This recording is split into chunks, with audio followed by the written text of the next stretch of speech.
Pada suatu hari di Maroko, seorang wanita bernama Andy didatangi rekannya yaitu Booker untuk menyampaikan bahwa mereka mendapatkan misi dari mantan agen CIA bernama James Copley. Yeah, the guy who hired us, James Copley. Joe and Nikki. Mereka pun akhirnya pergi menemui dua rekannya yaitu Joe dan Nikki untuk membicarakan misi baru tersebut. Mereka berempat adalah kelompok tentara bayaran yang dipimpin oleh Andy dan sudah 1 tahun lebih mereka tidak menjalankan misi bersama-sama. Copley menawarkan misi untuk membebaskan belasan sandera anak kecil di Sudan Selatan. Namun Andy ragu menerima job tersebut karena 8 tahun lalu Copley pernah menyewa jasa mereka untuk sebuah misi di kota lain. Dan kelompok mereka memiliki peraturan sangat ketat coy, untuk tidak bekerja 2 kali pada orang yang sama demi merahasiakan identitas mereka. Tapi karena ini misi sosial, Andy pun mau berdiskusi dengan Copley terlebih dahulu. This is what we do, Andy. I don't know about this, guys. You'll hear him out. Andy dan Booker pun akhirnya menemui Copley, sedangkan Joe dan Nikki berjaga-jaga dengan snipernya dari jauh, juga mendengarkan percakapan mereka. Mereka pun ngobrol-ngobrol dan Copley mengatakan alasannya keluar dari CIA karena istrinya sakit keras dan akhirnya meninggal 2 tahun yang lalu. Setelah mendengar kronologi kejadian penculikan beserta lokasinya, Andy pun akhirnya menerima tawaran tersebut, tentunya dengan imbalan uang yang sepadan. That means they're moving him soon. We'll invoice you when it's done. Sesampainya di Sudan Selatan, mereka berempat langsung menyerbu markas musuh secara diam-diam di malam hari. Karena sudah sering menjalankan misi seperti ini lur, ya perkara cetek lah mengalahkan para penjaga di luar dan langsung menyusup ke dalam markas.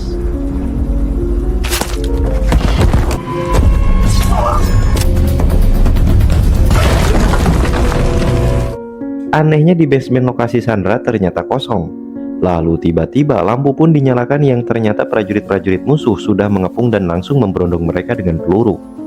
Tapi yang terjadi,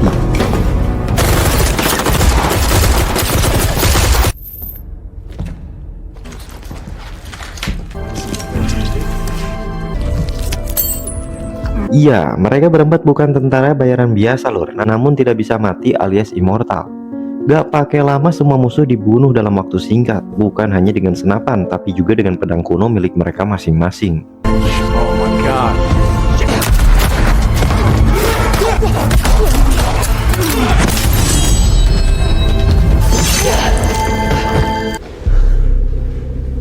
We've been set up. Ternyata misi tersebut hanyalah jebakan dari Copley. Tidak pernah ada yang namanya Sandra dan semua itu dilakukan untuk membuktikan kekuatan abadi kelompok Andy.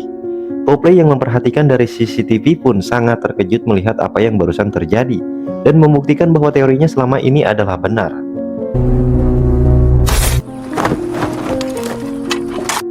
Setelah insiden tersebut dan mengubur semua perlengkapan militer dari Copley untuk menghilangkan jejak, sudah pasti misi para immortal selanjutnya adalah mencari Copley untuk menghentikan bocornya identitas mereka, ya kan? They know what we are. I knew this was gonna happen. We have to tie this thing off. Sementara itu di Afghanistan, seorang prajurit militer bernama Neil Freeman lehernya tersayat musuh ketika sedang bertugas. Rekannya pun segera memanggil tim medis, namun sepertinya nyawa Neil tidak tertolong karena darah terus mengalir deras dari lehernya. Akan tetapi, Look at me! Look at me!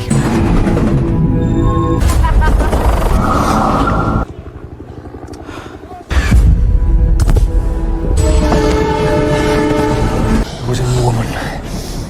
She's a Marine. I'll handle the retrievals. She's just a baby. Andy dan teman-temannya juga mendapat mimpi yang sama dengan Neil. Dan ternyata kekuatan immortal Neil baru saja bangkit setelah 200 tahun lebih. Tidak pernah ada manusia lagi yang menjadi abadi. Di tengah perjalanan mereka saat mencari Copley, Andy pun memutuskan untuk menjemput Neil sendirian ke Afghanistan sebelum Neil menjadi kelinci percobaan karena berhasil hidup kembali. Sedangkan Booker, Joe, dan Nikki diminta ke markas persembunyian mereka di Perancis untuk melanjutkan pencarian Copley. Hey, boss, come on. She's just a baby. Sementara itu di London, CEO dari perusahaan farmasi Merrick bernama Stephen, juga dokter genetika yaitu Dr. Kozak, sangat terkejut begitu melihat rekaman immortal yang hidup kembali dari Copley. Tapi karena hanya video dan tidak ada sampel biologisnya, Stephen Fun memaksa Copley untuk menculik keempat immortal agar perusahaannya dapat segera meneliti mereka semua, yang pastinya untuk membuat obat sakti super mahal yang bisa menyembuhkan luka secara cepat dan memperpanjang umur manusia. Padahal jelas ujung-ujungnya pulus, ya kan? Now you know they're for real. Need all of them, Copley. What about the hard proof? Blood. Talk with Keen, make a plan, make it happen. Di camp militer Afghanistan, teman Neil yang menolongnya pun merasa janggal karena Neil bisa sehat walafiat tanpa bekas luka sedikit pun, padahal sudah jelas-jelas Neil kehabisan darah dan sudah mati. Kabar itu pun langsung tersebar yang akhirnya Neil dijauhi teman-temannya dan jadi bahan gunjingan seluruh prajurit di sana. Selain itu, Neil juga diperintahkan untuk menjalankan pemeriksaan lebih lanjut di Jerman terkait kondisinya. Namun ketika dia akan berangkat, Andy pun datang menyerang dua komandannya dan langsung menculik Neil pergi dari sana. Niall, there's not even a scratch. They're sending you to Landstuhl, Germany for more tests.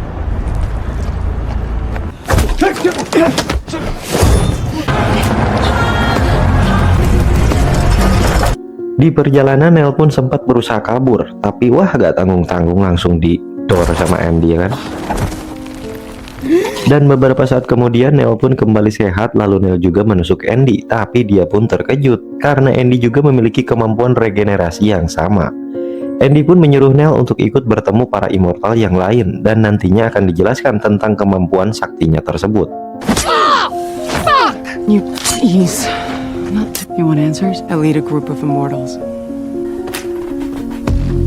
Mereka pun akan berangkat ke Paris naik pesawat, sedangkan pilotnya orang Rusia, sebut saja Pak Mahmud ya lur. Karena perjalanan akan berlangsung cukup lama, Andy pun tidur sejenak. Tapi tak lama kemudian tangannya diikat ke seatbelt secara diam-diam oleh Neil, dan dia menodong Pak Mahmud agar kembali ke Afghanistan. Dengan kode rahasia, Andy pun menyuruh Pak Mahmud untuk pura-pura mati agar tidak dimengerti oleh Neil, dan berlagak menembak ke arah Pak Mahmud. Otomatis pesawat pun langsung menukik tajam dan Andy memaksa Neil untuk membebaskannya karena hanya dialah yang bisa menggantikan Pak Mahmud sebagai pilot. Namun Neil tetap ngotot pulang ke Afghanistan, yang akhirnya membuat mereka harus terpaksa bergelut satu lawan satu.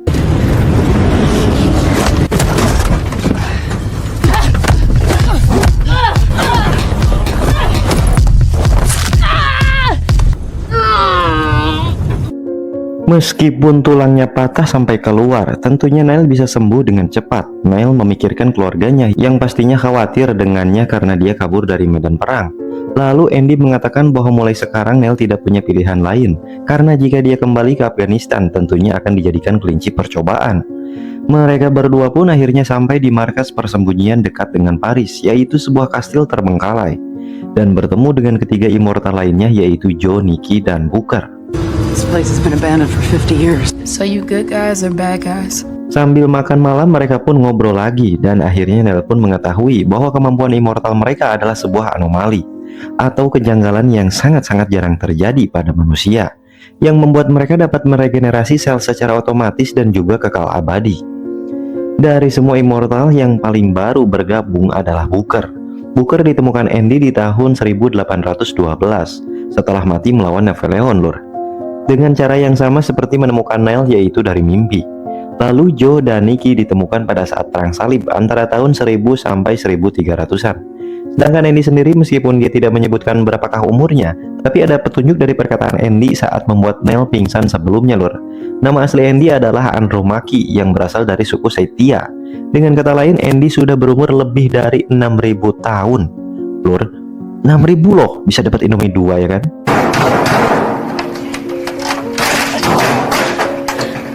It used to take years to track a new one. Nicky and I met in the Crusades. Yeah, I died fighting with. You're the oldest. Karena suku Setia sudah ada sejak 4700-an sebelum Masehi dan bermukim secara nomaden di Asia bagian utara. Tentunya para immortal sudah melewati berbagai macam peperangan dan selalu membantu pihak yang menurut mereka benar. Juga terus merahasiakan identitas mereka masing-masing. Entah apakah mereka juga pakai bambu runcing, jangan-jangan ya membantu Indonesia melawan penjajah, bisa jadi ya kan. Namun Andy menjelaskan ke Neil bahwa mereka tidak seutuhnya abadi karena dahulu rekannya juga immortal tiba-tiba kehilangan kekuatan dan akhirnya tewas tanpa mengetahui kapan dan kenapa itu bisa terjadi. Warrior just You said that we were immortal. I know what I said. Your wounds just don't heal up anymore. It is a lot to understand.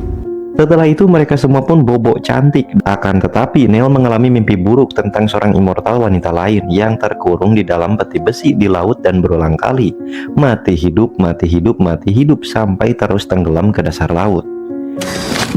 What's going on? I dreamed about a woman locked in an iron coffin. She was hammering her bloody Mendengar ceritanya, Andy dan kawan-kawan pun terkejut.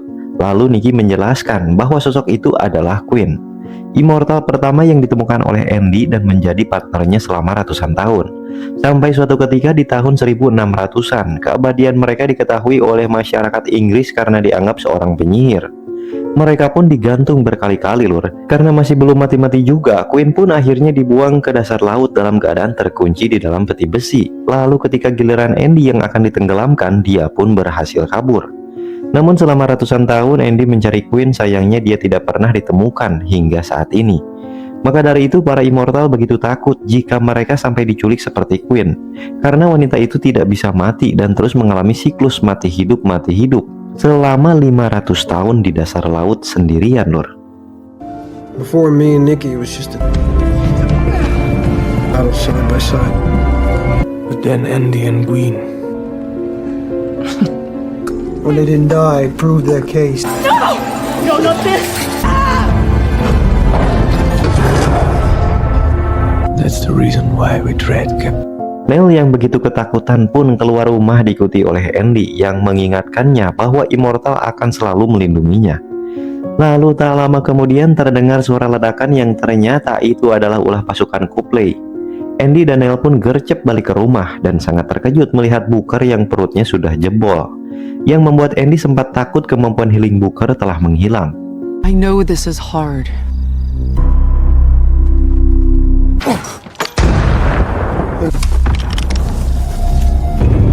Joe? Hey. Book. Alhamdulillahnya Booker kembali hidup dan lukanya sembuh perlahan-lahan karena memang sangat parah. Tapi sayang Joe dan Nikki telah tertangkap. Andy pun menyuruh Neil bersembunyi dan dia akan menyerang sisa-sisa tentara musuh sendirian. Namun Andy sempat tertusuk pisau di bahu kanannya dengan jilid musuh dan Copley pun terpaksa kabur sambil membawa Joe dan Nikki. No, we need the woman.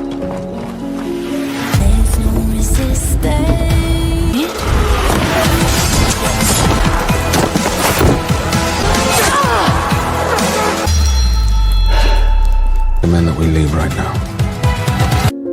Karena kastil itu sudah diketahui musuh, mereka bertiga pun pindah ke tempat persembunyian lain, yaitu di sebuah tambang terbengkalai, dan Booker langsung mencari lokasi Copley melalui komputernya. Come on, Buck. You've been working on. I want her to try. Sementara itu di kantor Merrick, Stephen akhirnya dipertemukan dengan dua immortal, yaitu Joe dan Nikki. Dan langsung dites dong kemampuan healingnya Joe. Stephen menusuk-nusuk Joe dengan pisau dan terperangah melihat luka-lukanya yang langsung sembuh total. Proses penyembuhan itu juga disaksikan oleh Dr. Kozak yang akan segera meneliti darah Joe dan Nikki untuk membuat obat-obatan demi mendulang untung lebih banyak. There's genetic code inside. Melihat itu semua, Copley pun mengingatkan Stephen bahwa seharusnya penelitian mengedepankan kemajuan sains dan menolong umat manusia, bukan hanya sekadar menyiksa immortal dan mencari keuntungan semata. I'll keep you informed of my progress. Yes. Di tambang terbengkalai ketika Andy sedang keluar, Neil ngobrol-ngobrol dengan Booker tentang hidupnya sebagai immortal, yang menurut Booker seorang immortal harus meninggalkan keluarganya karena lama-kelamaan anak istri mereka akan menua, sakit-sakitan dan akhirnya meninggal. Namun immortal hanya bisa melihat penderitaannya karena kekuatan penyembuh di diri mereka tidak bisa diberikan lur. Sementara itu Andy ternyata pergi ke Kimia Pharma cabang Perancis, bukan karena dia ambeien, tapi membeli obat-obatan untuk luka tusukan di bahunya dan meminta bantuan mbak-mbak kasir emo untuk mengobatinya. Ya betul, setelah ribuan tahun hidup di bumi, kini kemampuan Andy mendadak hilang lur, seperti rekannya dahulu. Thank you. It's impossible. Stop it! Why won't it stop? Setelah Booker berhasil menemukan lokasi Copley, yaitu di Surrey, Inggris, Nggak pakai lama mereka bertiga pun langsung OTW ke sana untuk menyelamatkan Joe Nicky yang sudah mulai dijadikan kelinci percobaan oleh Dr. Kozak di lab perusahaan Merrick. Dan Stefan akan terus menjaga dua aset immortalnya tersebut agar tidak ada perusahaan kompetitor yang ikut meneliti. We can unlock their genetic code. The world. I believe this can change. Until we have results we can replicate, we can't have them strolling back out into the world. Sesampainya di TKP, Booker pun memberikan pistolnya ke Andy, lalu dia jalan duluan. Sedangkan Neil mengatakan ke Andy jika dia tidak bisa membunuh orang-orang begitu saja. Karena sebagai tentara, Neil hanya menembak orang yang benar-benar musuhnya seperti di medan perang. Selain itu, Neil juga ingin kumpul bersama keluarganya sebelum mereka mengetahui apa yang terjadi pada dirinya. Andy pun akhirnya mengizinkan Neil pulang, dan sebelum Neil pergi, Andy memberikan pistolnya yang tadi diberikan oleh si Booker. My family. Take the car. Ketika baru jalan, Neil melihat kendaraan-kendaraan militer yang OTW ke TKP. Dia pun menghentikan mobilnya sejenak dan berencana akan membuang mobil serta senjatanya untuk menghilangkan jejak. Akan tetapi Neil pun terkejut begitu melihat pistol yang diberikan Andy ternyata kosong, lur. Neil pun teringat Booker lah yang memberikan pistol tersebut ke Andy, dan itu artinya Booker sengaja memberi pistol kosong karena telah bekerja sama dengan Copley. Mengetahui Andy yang dalam bahaya, Neil pun akhirnya kembali untuk menolongnya. Karena tidak ada penjagaan, Andy dan Booker pun bisa masuk dengan mudah lalu bertemu Copley. Andy pun bertanya di manakah Joe dan Nicky berada. Tapi tiba-tiba Where are Joe and Nicky? ternyata alasan Booker bekerja sama dengan Copley karena dia ingin menemukan cara mengakhiri kemampuan healing para immortal agar mereka bisa hidup menua layaknya manusia biasa. Andy pun begitu marah dan kecewa sampai akhirnya Booker terkejut melihat luka Andy yang tidak kunjung sembuh karena dia belum tahu kemampuan Andy yang telah menghilang. Tak lama kemudian Stephen pun datang bersama pasukannya dan langsung membawa Andy juga Booker. Copley berusaha menahan Stephen karena kekuatan Andy telah menghilang, dan penelitian itu sama saja artinya dengan pembunuhan. Tapi Stephen gak ngurus, yang penting cuan, ya kan? Dan Copley pun akhirnya dibuat pingsan. She might not survive the testing. This will be murder. What happened? Keep her alive at all costs.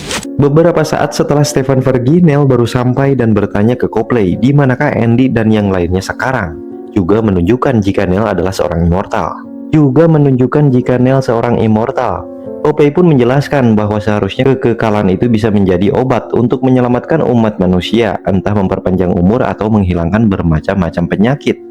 Karena Copley begitu terpukul melihat istrinya yang meninggal 2 tahun yang lalu. Selama ini Copley juga telah mengikuti sejarah tentang Andy yang secara tidak langsung telah menyelamatkan dunia. Karena banyak orang-orang yang Andy tolong dari zaman dahulu memiliki anak atau cucu yang nantinya menjadi penemu suatu obat. Atau peperangan yang Andy menangkan telah menghindari kehancuran yang lebih parah. Where are they? They're in a lab. You're another one. He only cares about her immortality. Merrick She's done with it. would save 317 people from the Khmer Rouge. She saved a family of refugees. Likely saved civilization as a result. Montenegro saves a life. 2-3 generations later. Gak pakai lama, Neil dan Copley pun langsung menuju kantor Merrick di London. Yang untungnya Copley mengetahui seluk-beluk kantor tersebut dan juga memberikan Neil kartu akses. Pada awalnya Copley ingin ikut membantu, namun Neil melarangnya agar Copley bisa tetap hidup untuk mempertanggungjawabkan kesalahannya menyerahkan para immortal. This will get you access. Sesampainya di lantai 15, Neil langsung ditembak mati karena memegang senjata. Tapi tak lama kemudian dia pun kembali sadar dan menembak 3 prajurit yang berjaga. Lalu Neil terus menyusuri lorong menuju ke laboratorium sambil terus melawan prajurit-prajurit untuk menyelamatkan Andy, Joe, Nicky, dan juga Booker. She's going for the rest of them. Doctors.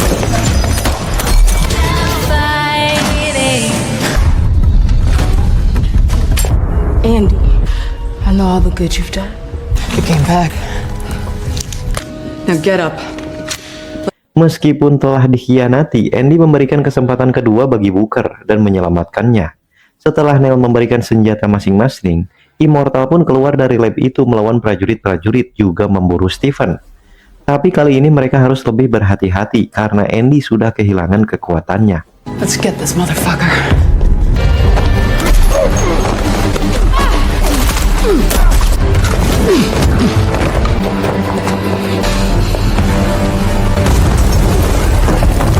Untungnya Andy masih selamat dari ledakan grenade launcher yang ditembakkan oleh Keen, pemimpin dari pasukan Stephen. Nell dan Booker pun langsung membawanya ke tempat aman, tapi karena musuh mengepung mereka, Andy pun mengambil kapak dan nekat menghadapi musuh sendirian tanpa memperdulikan kondisinya.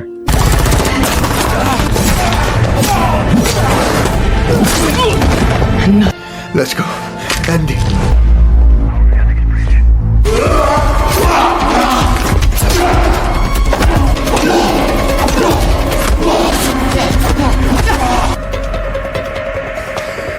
Strategi selanjutnya mereka pun berpencar. Andy dan Nell menuju ruangan Stephen secara langsung, sedangkan Joe akan menyusup dari luar jendela, diikuti oleh Booker dan Nikki. Go big or go home. Listen, it's my time, it's my time.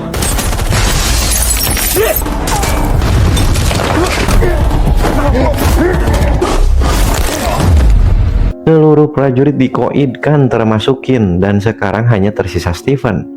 Karena luka tembak di perut kirinya masih belum sembuh total, Andy pun terlihat semakin lemah dan ditemani oleh Nell. Sedangkan Booker, Joe, dan Nikki pergi mengejar Stephen yang berusaha kabur dengan turun dari lift. Sambil terengah-engah menahan lukanya, Andy pun mengatakan jika dia akan tetap menghabiskan sisa hidupnya bersama para immortal. Tapi tiba-tiba, You okay? Yeah, I'm fine. I think you showed up when I lost my immortal.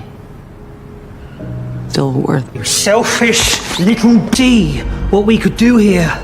ternyata Stephen masih berada di sana dan lift tadi hanyalah pengecohnya saja. Stephen mengatakan bahwa seharusnya Andy bisa menggunakan kemampuannya untuk menyelamatkan banyak nyawa manusia. Loh, justru ente yang sosokan mau menyelamatin nyawa manusia padahal tujuan sebenarnya uang, ya kan lur? Setelah itu Andy pun memberi kode aba-aba taktik seperti di pesawat ketika Nell baru bertemu dengan Andy, yaitu Nell akan berpura-pura menembak Andy dan akhirnya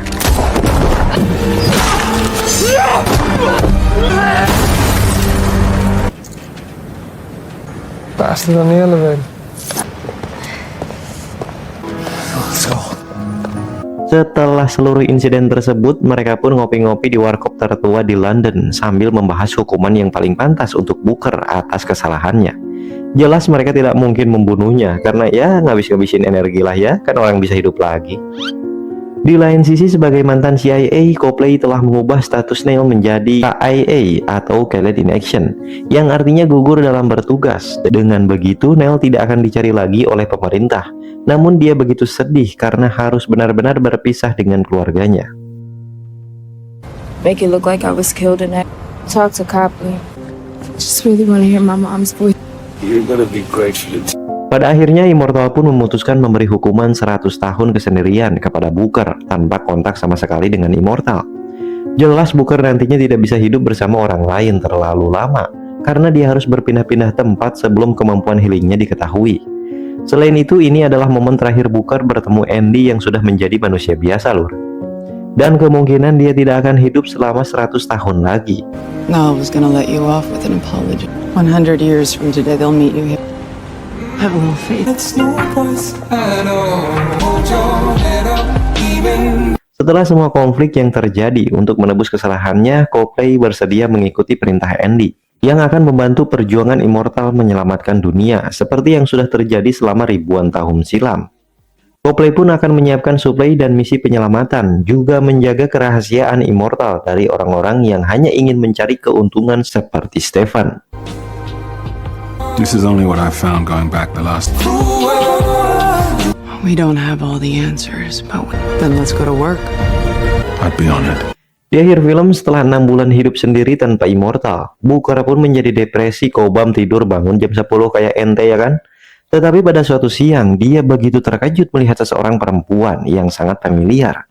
Tiba-tiba berada di kos-kosannya yang tak lain tak bukan dia adalah Queen, Immortal yang telah terkurung di peti besi di dalam laut selama 500 tahun. Dan film pun selesai.